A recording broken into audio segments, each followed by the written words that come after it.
Sebelum melanjutkan, jangan lupa subscribe dulu, terima kasih. Bab 169, dia benar-benar ingin mencurinya. Setelah Ningsi selesai memeriksa log panggilannya, dia melanjutkan membaca pesan teksnya. Ketika dia sampai pada pesan terakhir, dia menatapnya kosong sejenak. Sayang, aku benar-benar meremehkan keberanianmu. Pengirim, YS. Mengapa orang ini tiba-tiba mengiriminya pesan seperti itu? Apa yang telah dia lakukan? Lu Tingqiao telah menghapus log panggilan, jadi Ningsi tentu saja tidak tahu bahwa kedua pria itu telah berbicara satu sama lain malam itu. Ada yang salah. Lu Tingqiao bertanya setelah menyadari bahwa ekspresinya tampak tidak benar. Tidak ada apa-apa, dia hanya menganggapnya sebagai kegilaan orang itu dan mengabaikannya begitu saja. Ningsi meletakkan teleponnya dan bertanya, kapan Little Tracer akan datang? Dia pasti akan segera sampai. Begitu mendengar itu, Ningsi tanpa sadar menyentuh rambutnya, di mana jepitan rambut yang diberikan harta karun kecil kepadaku. Ini dia, aku sudah membantumu menyimpannya sebelumnya.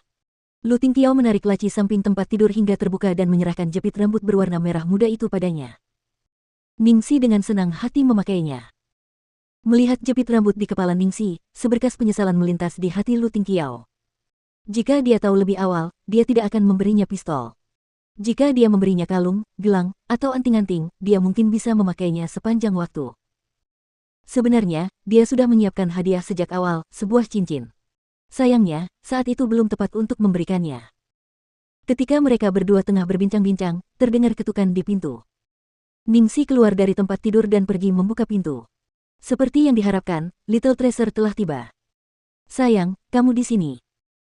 Setelah harta karun kecil memasuki bangsal, hal pertama yang dilakukannya adalah menarik-narik pakaiannya dengan cepat menggunakan kaki-kaki kecilnya, seolah-olah memintanya untuk membungkuk lebih rendah.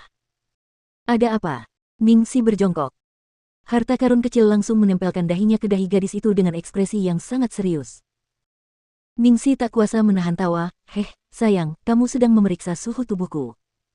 Tenang saja, aku baru saja mengukur suhu tubuhku dengan termometer, demamnya sudah hilang.